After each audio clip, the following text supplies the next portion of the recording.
made it pretty clear he didn't want my help. He said that I've done enough already.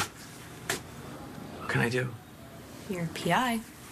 You're smart and resourceful. It's your job to do things people don't necessarily want you to do and go places people don't want you to go.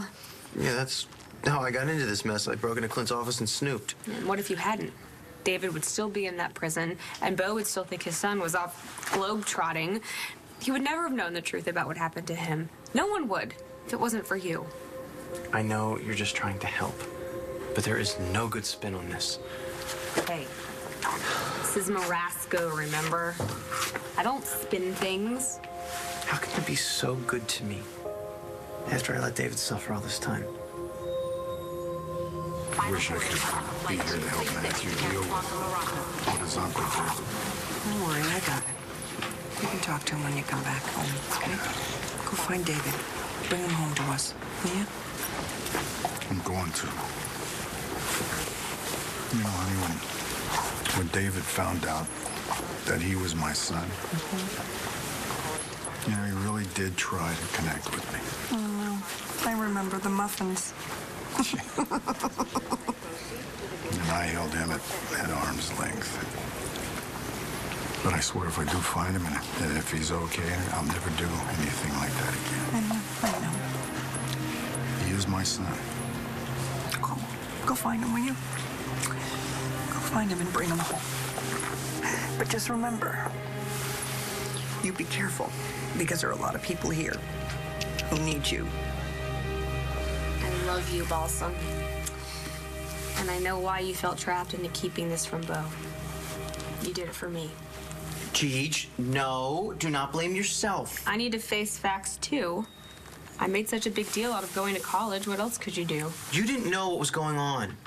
I did. This is all on me. But I don't know what I'd do if I didn't have you in my corner. I always will be, Balsam. But right now, I'm throwing you back in the ring. I'm not gonna let you sit here while your guilt eats away at you when you need to do something about this. Yeah, but Bo said that he's... I don't care what Bo said. What do you say, Balsam? What feels right to you? Well, there's only one thing that feels right, Marasco. Then do it. What are you gonna do? You gonna torture the information out of me? You gonna kill me if I don't tell you what you think I know? We have to get out of here. Our mom knows where we are. What? Yeah. Wait, how? I told her last night. I am so sorry. Okay. Oh my God, if Dad finds her, he is going to put the screws to her, and then he's going to put the screws to us.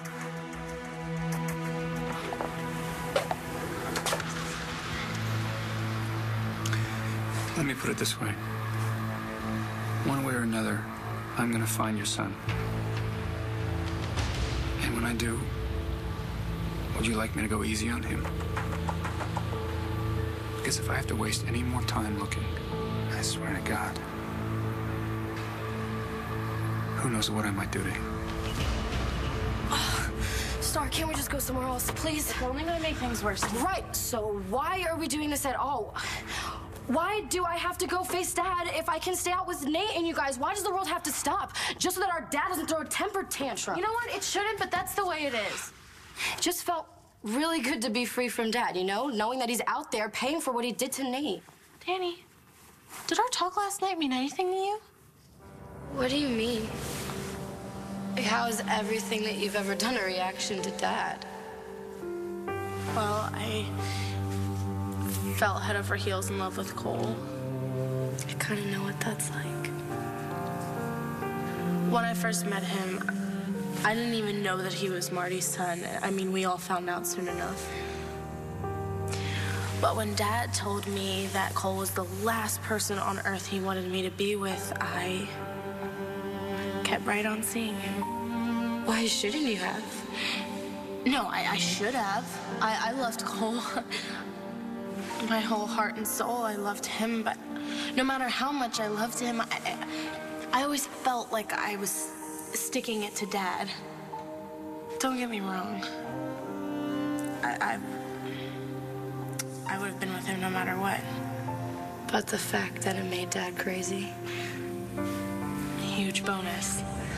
If you're out here to get back at Dad, then you're not free from him. You're only here because of him. And if you go somewhere else, that'll be because of him, too. Okay, all right. If we have nowhere else to go, then we'll go home and face Dad. Okay, good. And then we'll start making choices that have nothing to do with him and everything to do with what we actually want.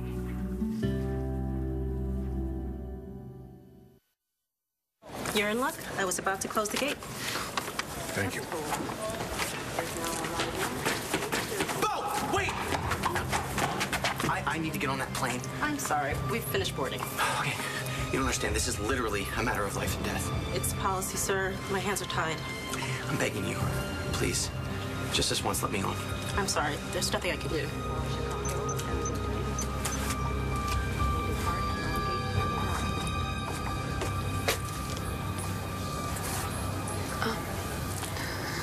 I guess you know about David. Yes. Is Bo gone? Yes. All right, I know that it doesn't mean much right now, but I hope you know how sorry Rex is. I know it. But it'll be a long time before Bo knows it, too. Oh, good. You guys got everything. Yeah, I think so.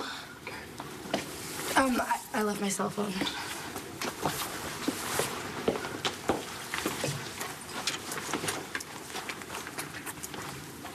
You okay? Yeah, I'm fine. Nate, are you mad at me for what happened? Mad? No way.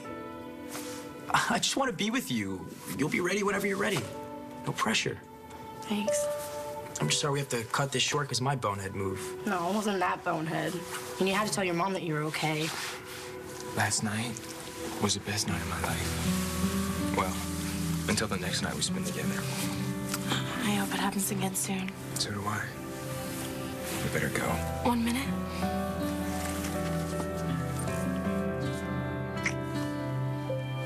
Taya, it's Inez Salinger.